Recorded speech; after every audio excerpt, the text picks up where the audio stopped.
Hi, it's Tiffany. So today I wanted to talk to you guys just candidly about my story. I don't know that I've really talked about my story. If I have, it's been very, very brief. I don't have my glasses on today because I don't have anything to read. I don't want to look at anything. I don't want to have anything rehearsed or whatever. I just want to talk about my story. And the reason why I want to talk about my story is because I know there's so many people suffering with Crohn's disease, colitis. They have an ileostomy bag that's brand new. And sometimes it helps when other people talk about their stories and how they got there and, kind of how it all happened and how they got through it, especially if they've gotten through it like I have. So basically, I just wanted to share my story. So in the year 1999, my ex-husband and I decided to have another baby. And then I was pregnant, and in September of 99. And our marriage was not going so great. We were having problems. And I was so stressed out from the problems that we were having that I started bleeding. And if you have colitis, Crohn's, IBS, you know what that means, bleeding from behind. I did not know what that meant. I had no clue at the time. All I knew was I was pregnant and I'm bleeding, and I'm like freaking out. I'm losing weight. I'm in pain. I'm running to the bathroom. Just have no idea what's going on. And because I was pregnant, I went to see a doctor right away, but I went to see a doctor, and because I was pregnant, the colonoscopy I had was no anesthesia. So that was lovely. My dad still talks about hearing me crying down the hallway. And I just remember coming home and just vomiting my head off. So my poor little baby, he was off to a rocky start in the womb. So they determined I had IBS, and they put me on Asacol, which helped me immensely while I was pregnant, and there was no harm to the baby. After I had my child, my son, the week I had him, we were moving into a brand new house. We had just bought a house. We were still having issues, but we were trying to work through them. And about 3 months in, my daughter was 3 years old, and my son was 3 months old. Again, more problems. And he did not want to stay. And all I could think of was, oh my gosh, what am I going to do? So I decided to hide my illness from everybody. I did not want anyone to know that I was sick. So for a year, I had gotten a job as a makeup artist for MAC Makeup, MAC Cosmetics. And for a whole year, I ate boiled rice, boiled chicken. Boiled rice makes sense, but boiled chicken. I ate that every day for a year, almost every meal, because everything that I ate was like pouring salt on an open wound. It hurt so bad. I was always in the bathroom screaming in pain. It was horrible. Then, and of course I was losing weight. Sorry, I still process my story sometimes, and it's good to talk about it, but sometimes things come back to me and I forgot about that. I forgot about that. So I was losing weight, and I remember laying on the couch. I was in so much pain. My brother-in-law was there, and I remember him saying, we have to take you to the emergency room because you're just too sick. And I just didn't want to go. They took me to the emergency room, and I did not leave the hospital for almost a year and a half after that. Let that sink in. I had 2 babies. That was rough. So in that year and a half, They were trying to avoid surgery. They were trying to figure out what was wrong with me. You know, they had escalated it to colitis. And then they finally made the decision to take out my entire colon. And that was a huge decision for me. And again, I did not have internet. I did not have Google. We did not have anything, any resources. I was so sick. I didn't want to get a second opinion. I had gotten down to 68 pounds. Sometimes that needs to sink in. I cannot believe the shape I was in. When I tell you I was in a state, I was in a state. At one point before my surgery, the doctor said that I may not make it. So they called in a priest to read me my last rites. I hadn't seen my kids in months. They brought my kids in to say goodbye. Talk about sad. But that was what gave me my strength, I think. My kids, they gave me my strength. So they finally did the surgery. They told me it was the most diseased colon that they had ever seen in a 30-year-old woman. And they put the pictures of my colon in the medical journals. I was like, great, I'm great at something. If it has to be, I would rather be something else, but you know, okay, I'll take it. So I had to, all my muscles had atrophied at the time, you know, of the surgery. So I had to learn to walk again. I had to learn to eat again.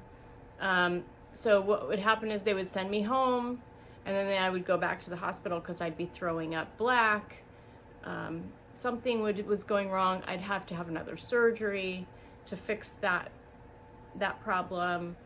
I had to have another surgery after that. It was just surgery after surgery just to fix these problems that I was having. Like my bowels weren't waking up.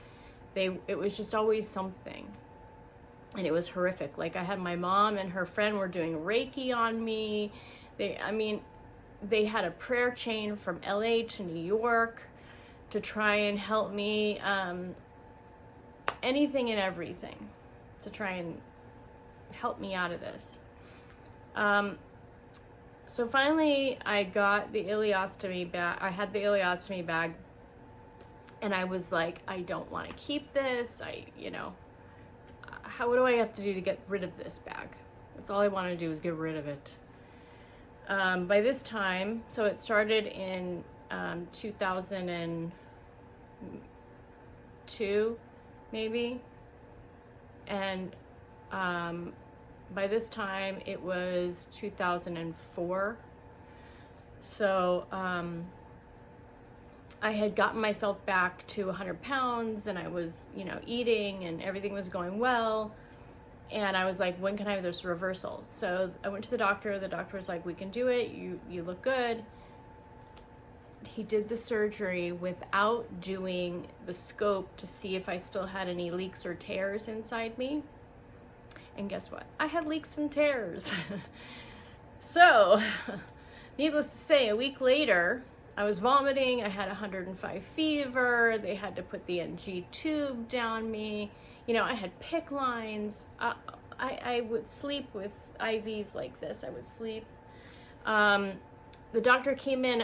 It was a week after my surgery. He came in and he said, I have to go away for the weekend. Taking my son on a camping trip or whatever. You'll be fine. I'll check back with you on Monday. I'm like, oh my God, are you serious? I had this tube in me. I was like freaking out. And then the nurse was like, hell no, this guy's, you know, so she called the lead doctor, the head doctor, whatever you call him. He came in and he said, this girl's dying. If we don't get her into surgery now, she's gonna die. 5-hour surgery. Again, the bag is back. I was devastated, just wanted it off. let's see, you know, again, with the muscles atrophying, not eating for 6 months,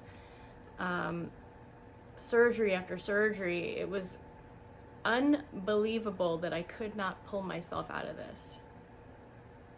My mom tells me that I was not a very positive person. She would always try and, you know, send me positive messages and whatever, and I was always just like, fuck this positive, sorry, excuse my language, but life sucks right now for me. It sucked. I mean, life could not have sucked worse. My kids were growing up without a mom. You know, I was missing out. Ooh, that just triggered an emotion. I was missing out on a lot of my kids' stuff. So they finally reversed it and they gave me a J pouch inside. I was feeling better. My stomach looked like a railroad track. It was horrible. They just did a number on my tummy. Ugh. But I had the reversal. I was doing well. I started working again. Everything was going well. And then my marriage started falling apart again. By 2009, we were separated. And I was on my own again. And this time I had 2 kids to take care of. So I had to get 2 jobs in order to support them. I will not go into the ugly details of my divorce or what happened with my ex-husband. It just doesn't even matter anymore. But that, taking on 2 jobs, and then I would mix in a 3rd catering job on the weekends when I wasn't working, if I had a day off. I would mix in a catering job, so you can imagine how stressed I was. And again, missing out on my kids growing up and whatever. By the year 2016, I started having problems again. I was a waitress, so I was jumping from job to job to job, because not all the, you know, waiting tables is not a glamorous job, and managers can be so fun. So, and I'm strong-willed, strong-minded, and blah, you know, it just is a bad combination. I'm at fault there too. So anyway, 2016, I started having problems again. And I think it was 2017, I think in January, I lost my job. And then I was unable to work again. So I started this cycle all over again. So, and by the way, in order to work, I had to take, I think I was taking up to 12 Imodium a day, because I was on the floor waiting tables. I couldn't run back and forth to the bathroom. So I had to take as much Imodium as I could. I'd get prescriptions, I'd buy them from the store, whatever. I would just take them like crazy. I think I was in so much pain. In 2017, I started taking opioids through my doctors, and that was ugly. So what was happening this time, it was like I sprung a leak inside, and then on my abdomen, I had 1 hole where poop was coming out. It was like I had sprung a leak, and the doctors could not figure this out. And at the same time, I was trying to fight to get disability so that I could live. That was horrible. That took 3 years to get disability.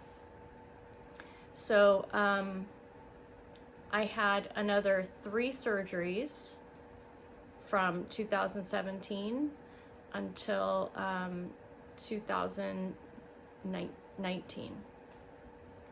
I had a home health nurse, and I'm skipping over so much because it's already like 15 minutes into the video, and hopefully you've had this on like 1 1/4 speed so that I'm like talking really fast, because that's what I do on all my videos on YouTube. I speed it up so it goes by a little faster. But I mean, I had the TPN so many different times. I've had probably probably a dozen blood transfusions. I'm anemic. They took out, you know, the ileum, so I have to get B12 shots. I take B12 every day.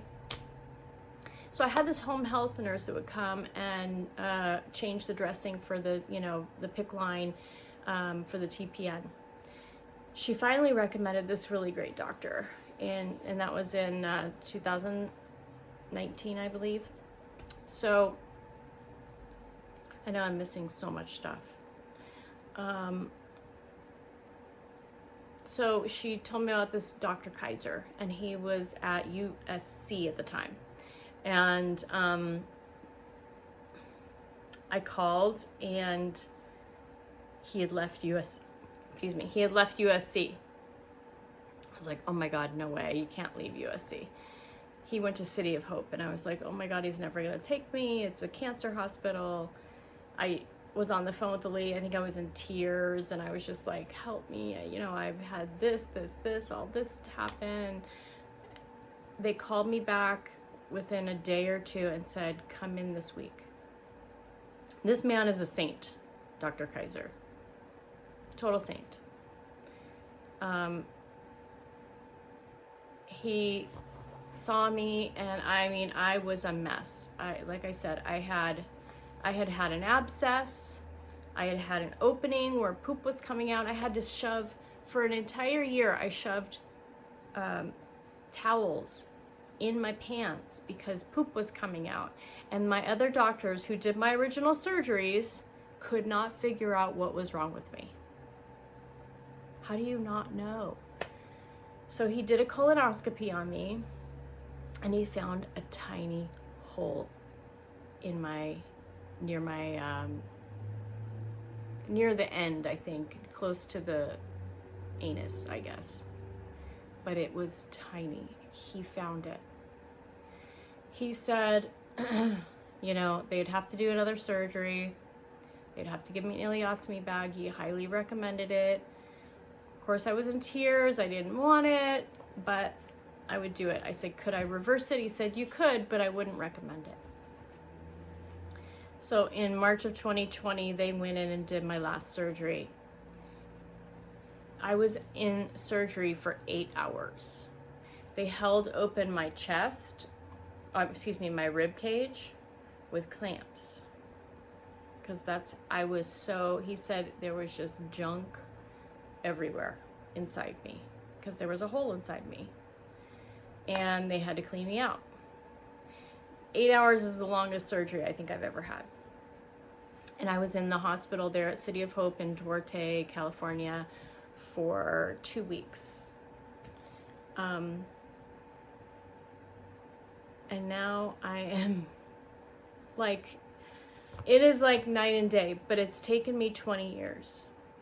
I was pregnant with my son in 1999, and that's when it started.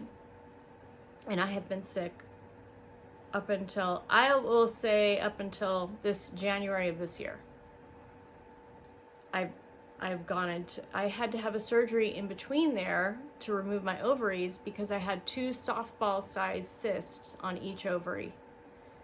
And so they call that an oophorectomy. So I've had every kind of surgery. I've had blood transfusions. I've vomited black. I've bled from behind. I've pooped out my belly. I'm here to tell you that I should have died 3 times. I should have died 3 times. I don't know what saved my life. I don't know if it was my will to live, if it was my kids, my family, the prayers. I don't know. But I was determined to live because I don't want to miss out on my kids growing up. I don't want to miss out on all the things that we get to do here. I was still living my life. I was 30 years old when this started. I'm here to tell you that life is worth living.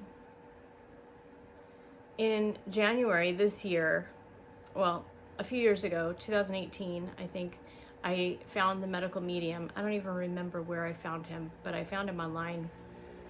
I got his book. I can't think of the name. Cleanse to Heal. And I was determined, oh my God, this is going to make me better. But I got sick and I just couldn't do it. So in January this year, I picked the book back up again. I started following him on social media, Facebook, Instagram, you name it. I've been juicing celery since January, and also drinking a 16-ounce glass of fresh lemon water every single morning. I can't begin to tell you how this has changed my life. So to go back, to add insult to injury, while I was working, because people would come in to work sick all the time, I got pneumonia twice. And the second time I had bronchitis, and it turned into bronchiectasis. So I had this phlegmy, gross, disgusting cough that would come out at the worst times. I'd be like at a table, you know, and I'd just start coughing and I'd have to literally spit it in a tissue. That's how disgusting it was. I went to 2 lung specialists. They told me it'll never go away. Never, ever go away. I was like, great, so I'm gonna have this cough forever. There's no, I tried inhalers, I tried pills, you name it. So here, you know, I've got all this shit going on, and then I have a cough. So I started using celery juice in January to get rid of the inflammation in my body, because, you know, we all know that Crohn's, you have inflammation, and I had fibromyalgia in my hands. So I'm like, I want to get rid of this. Maybe this celery juice will help it. I don't know. I guess it was like 3.5 months in to drinking the celery juice. And I do it like every other day. I don't do it every day. I do it every other day. And I was also juicing fruits. Like 3.5 months in, I went, I haven't coughed. I said to my son, have you heard me cough? No. I said to my boyfriend, have you heard me cough at all lately? Isn't that weird? No.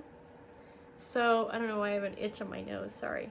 The more I drank the juice, the cough is now gone. Occasionally, like if I eat a little dairy, I'll have like a little phlegm, and then it'll be gone. Celery juice has helped me so much. My other videos, I talk about all the vitamins and supplements I take. I do take a lot of vitamins and supplements. I try to eat as healthy as possible, not always. I do eat peanuts, popcorn. I eat corn on the cob, mushrooms. I eat sushi. I love sushi now. I eat everything. I still have my ileostomy. I don't think I will reverse it. I will keep it. I talked about it with my mother-in-law, who is my dearest friend. And she said, why would you want to put your body through that again? Why another surgery? I don't know. I hate the bag, but it saved my life. So I'm willing to keep it because I want to live, and I'm so happy right now. If you are in a bad place, you will get there. You got to push, you got to fight. Everything with your tooth, like they say, fight tooth and nail. You have to fight tooth and nail. I did. And I'm here living proof that you can overcome it. You can overcome it. Things may be bad right now, but they will get better. I promise. Please feel free to message me. I am also on Instagram under Ostomy Life 2020. I'm on Facebook under my name, Tiffany Scott. Just tell me you saw me on my YouTube channel. I'm happy to talk. Let me know if I can help. But I'm here to say that I made it to the other side, and I'm happy and I'm healthy. you can be too. Have a great day.